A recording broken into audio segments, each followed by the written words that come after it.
시편 26편 1절로 12절입니다. 같이 한번 한 목소리로 읽도록 하겠습니다. 시작.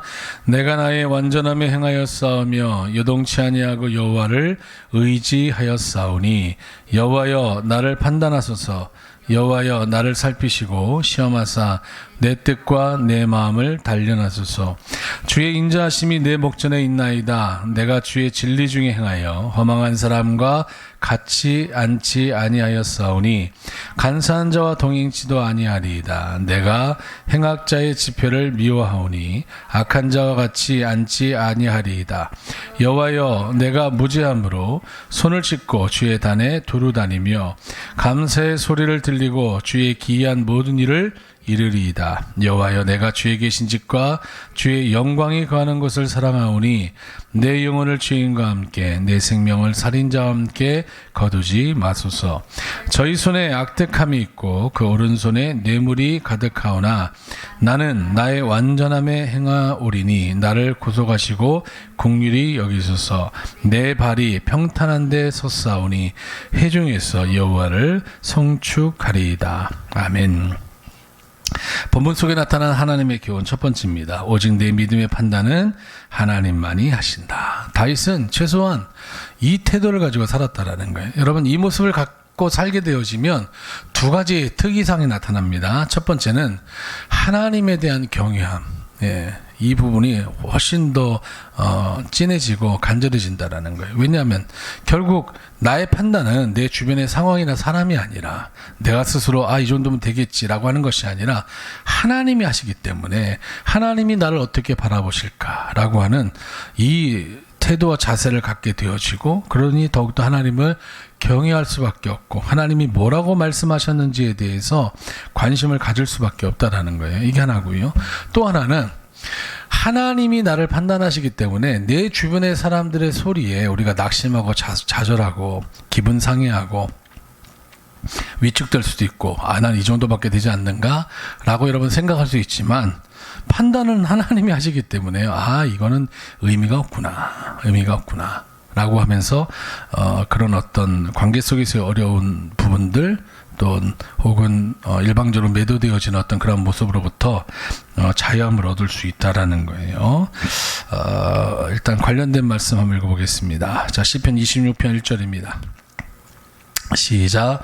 내가 나의 완전함에 행하였사오며 요동치 아니하고 여호와를 의지하였사오니 여호와여 나를 판단하소서. 언제나 다윗은 이런 태도였다라는 거예요. 자, 그러면 하나님께서는 도대체 우리의 뭘 가지고 판단을 하시느냐? 성경을 한번 찾아봤더니요, 전도서 12장 14절에 이렇게 말씀하고 있습니다. 읽어봅니다. 시작.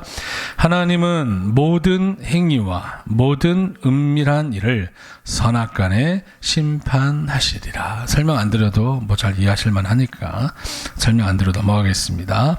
자, 예수님은 요한복음 12장 47절로 48절에 이렇게 말씀하고 계세요. 내가 이 땅에 온 것은 사람들을 심판하기 위해서 온 것이 아니라 사람들을 구원하기 위해서, 살리기 위해서 이 땅에 왔다라는 거예요. 그러나 내가 너에게 전한 이 말을 가지고 심판할 리가 있다라고 하면서 결국은 하나님만이 심판자가 되시는데 그 기준은 뭐라고요? 주님께서 전하신 그 말씀을 가지고 심판하신다라고, 다른 분도 아니고 주님께서 말씀하신 장면 보게 되십니다. 요한복음 12장 47절로 48절입니다. 같이 한번 읽어봅니다. 시작. 사람이 내 말을 듣고 지키지 아니할지라도 내가 저를 심판하지 아니하노라. 내가 온 것은 세상을 심판하려 함이 아니요 세상을 구원하려 함이로라.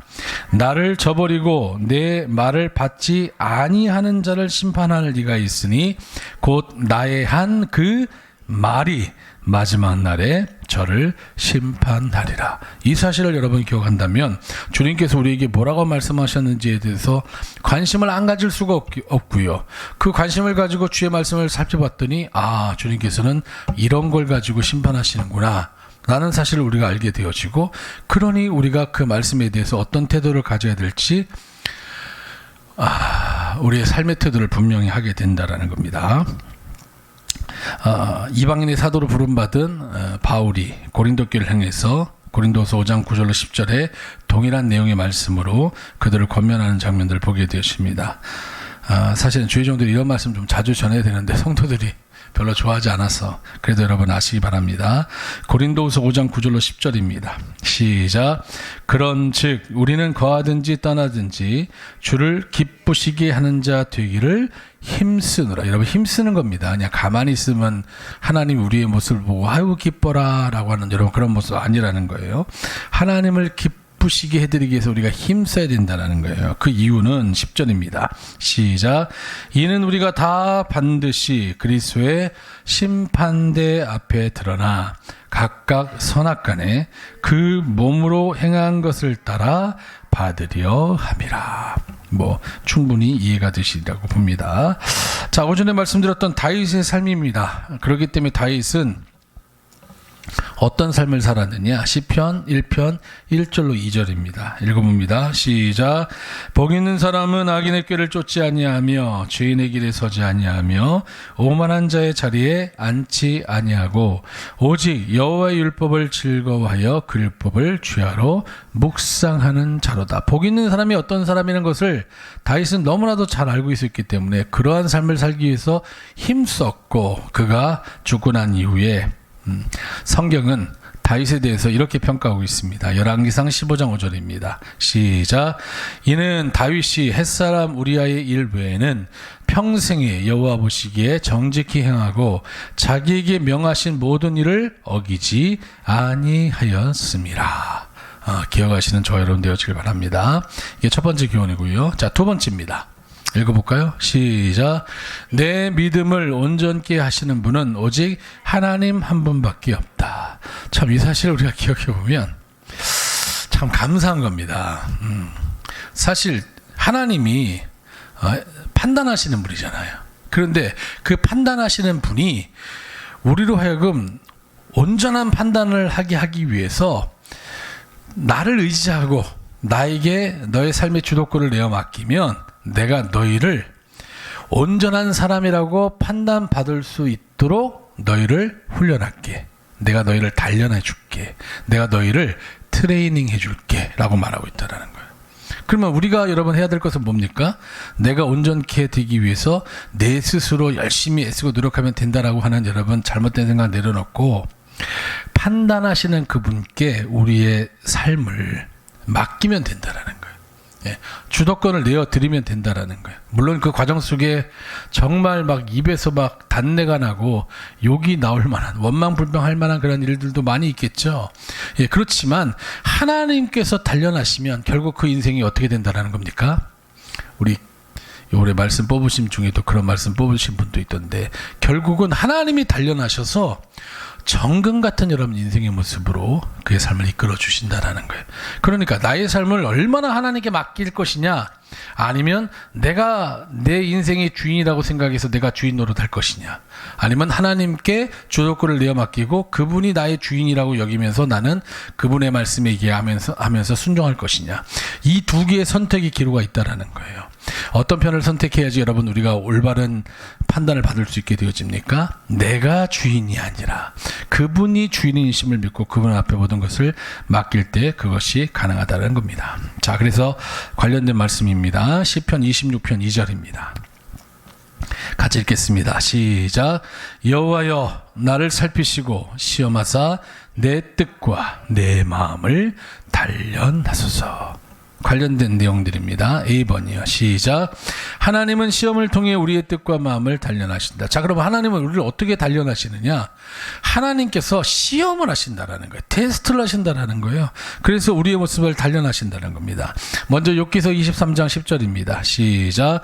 나의 가는 길을 오직 그가 아시나니 그가 나를 단련하신 후에는 내가 정금같이 나오리라.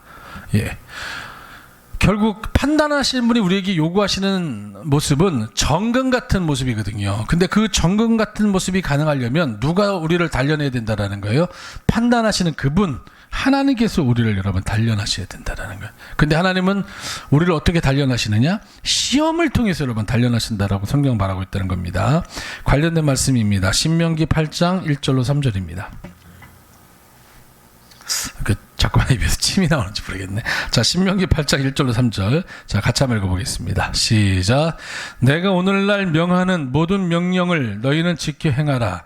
그리하면 너희가 살고 번성하고 여호와께서 너희 열조에게 맹세하신 땅에 들어가서 그것을 얻으리라.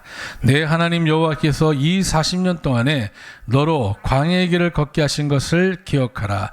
이는 너를 낮추시며 너를 시험하사 내 마음이 어떠한지 그 명령을 지키는지 아니 지키는지 알려 하심이라. 자, 여기서 우리가 알 수 있는 것은 뭐냐 하면 하나님이 생각하시는 저와 여러분이 정금 같은 모습은 어떤 어려움 속에서도 우리의 마음이 하나님께 온전히 향해 있고, 또한 우리가 하나님의 모든 말씀 앞에 예 아멘 하면서 그것을 믿어 순종하는 이 모습을 하나님은 저와 여러분이 정금 같다라고 여러분 그렇게 이야기할 만한 모습으로 여기시겠다라는 거예요.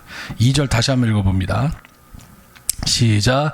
내 하나님 여호와께서 이 40년 동안에 너로 광야의 길을 걷게 하신 것을 기억하라.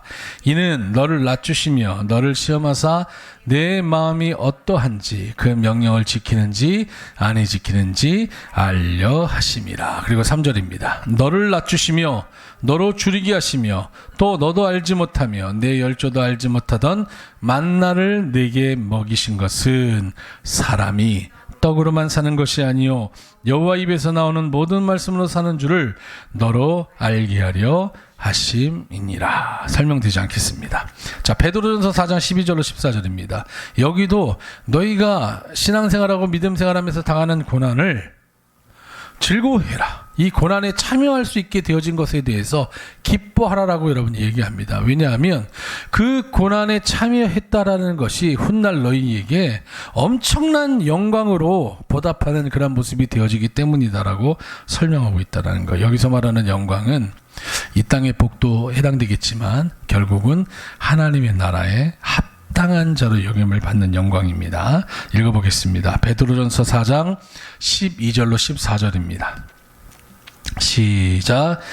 사랑하는 자들아, 너희를 시련하라고 오는 불시험을 이상한 일 당하는 것 같이 이상히 여기지 말고 오직 너희가 그리스도의 고난에 참여하는 것으로 즐거워하라. 이는 그의 영광을 나타내실 때에 너희로 즐거워하고 기뻐하게 하려 함이라. 너희가 그리스도의 이름으로 욕을 받으면 복 있는 자로다. 영광의 영 곧 하나님의 영이 너희 위에 계심이라. 계속해서 베드로전서 1장 6절로 9절입니다. 시작. 그러므로 너희가 이제 여러 가지 시험을 인하여 잠깐 근심하게 되지 않을 수 없었으나 오히려 크게 기뻐하도다. 너희 믿음의 시련이 불로 연단하여도 없어질 금보다 더 귀하여 예수 그리스도에 나타나실 때에 칭찬과 영광과 존귀를 얻게 하려 함이라. 예수를 너희가 보지 못하였으나 사랑하는도다. 이제도 보지 못하나 믿고 말할 수 없는 영광스러운 즐거움으로 기뻐하니 믿음의 결국 곧 영혼의 구원을 받음이라. 우리가 신앙생활하는데 시험거리가 참 많다라는 거예요. 그것 때문에 우리가 고민하게 되어집니다. 내가 이 길 계속 가야 되는 것인가? 시험 없는 곳을 향해서 나는 신앙생활을 할 수 없는 것인가? 그런 생각을 한다라는 거예요. 그런데 그것이 너희들에게 이상한 일 당하는 것처럼 그렇게 생각하지 말고, 이것 때문에 근심하지 말고, 이것으로 인하여서 너희가 금보다 더 귀해서 불로 연단하여 없어질 금보다 더 귀한 인생의 모습 되어져서 결국 천국 가는 사람 되어지기 때문에, 하나님의 나라에 합당한 자가 되어지기 때문에 도리어 너희들이 기뻐해야 될 모습이다라고 성경을 통해서 여러분 말씀하고 있다는 겁니다. 셋째, 좀 하다 맞춰야 될 것 같아요. 자, 셋째입니다. 우리 본문 속에 나와 있는 하나님의 특별한 교훈 세 번째 읽어봅니다. 시작. 온전한 믿음을 위해 내가 순종해야 할 부분이 분명히 있다. 그래서 시편 26편 3절로 8절입니다. 이게 다 순종할 부분이거든요. 읽어볼게요. 시작. 주의 인자심이 내 목전에 있나이다. 내가 주의 진리 중에 행하여 허망한 사람과 같이 앉지 아니하였사오니 간사한 자와 동행치도 아니하리이다. 내가 행악자의 지표를 미워하니 악한 자와 같이 앉지 아니하리이다. 여호와여 내가 무지함으로 손을 씻고 주의 단에 두루 다니며 감사의 소리를 들리고 주의 기이한 모든 일을 이르리이다. 여호와여 내가 주의 계신 집과 주의 영광이 거하는 것을 사랑하오니. 서너 가지 내용인데요. 먼저 첫 번째, 진리 가운데 행해야 된다라는 거예요. 네, 진리 가운데. 자, 진리 가운데 행하려면 진리가 뭔지를 알아야 되잖아요. 그러려면 방법이 없습니다. 말씀을 많이 듣고 많이 읽고 많이 여러분 묵상하는 이 태도 가져야 된다라는 거예요. 관련된 말씀입니다. 시편 26편 3절입니다. 시작. 주의 인자하심이 내 목전에 있나이다. 내가 주의 진리 중에 행하여. 다윗은 그랬다라는 거예요. 요한복음 17장 17절에서 예수님은 진리가 하나님의 말씀이라고 여러분 말하고 있습니다. 읽겠습니다. 시작. 저희를 진리로 거룩하게 하옵소서. 아버지의 말씀은 진리니이다. 고린도후서 13장 8절입니다. 시작.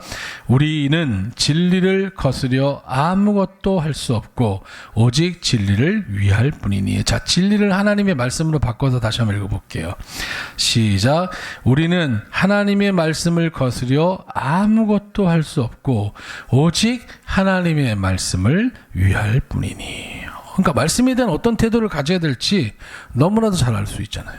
다윗은 적어도 그랬다라는 겁니다. 물론 이 다윗도, 완벽해 보였던 다윗도 넘어졌습니다만은 여하튼 그가 진리 가운데 거하기 위해서 애쓰고 몸부림쳤다라는 거예요. 자, 두 번째입니다.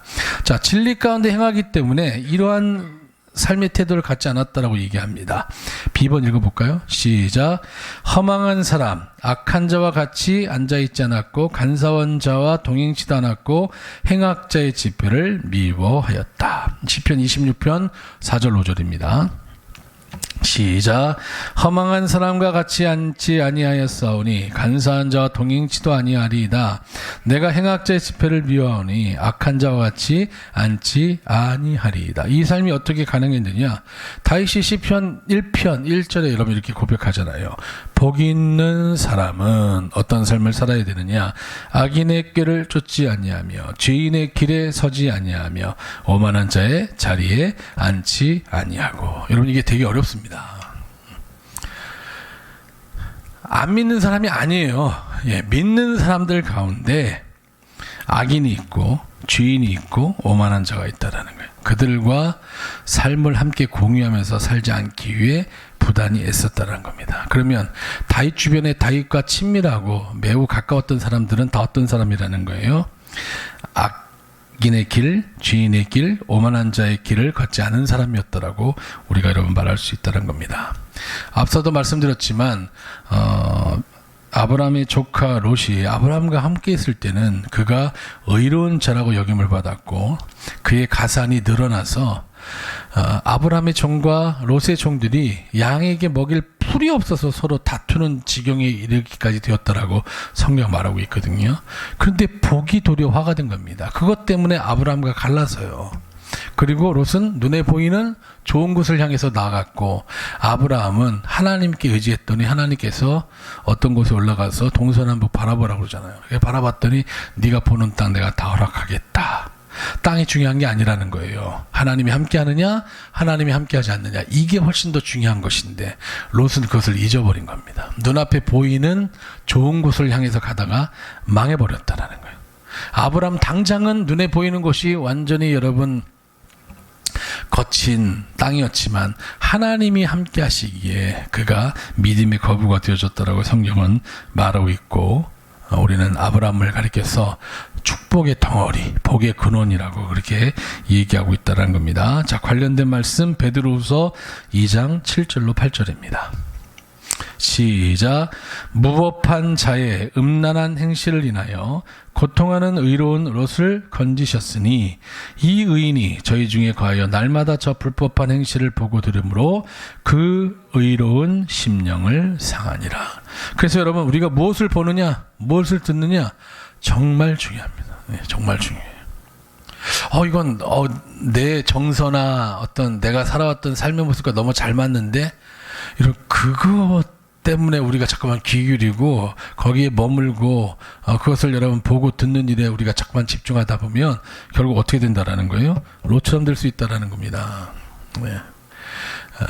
나한테 잘 맞고 안 맞고가 중요한 게 아니라 하나님이 도대체 뭐라고 말씀하시는지에 대해서 귀 기울이고 하나님께 맞춰 나가야죠. 예.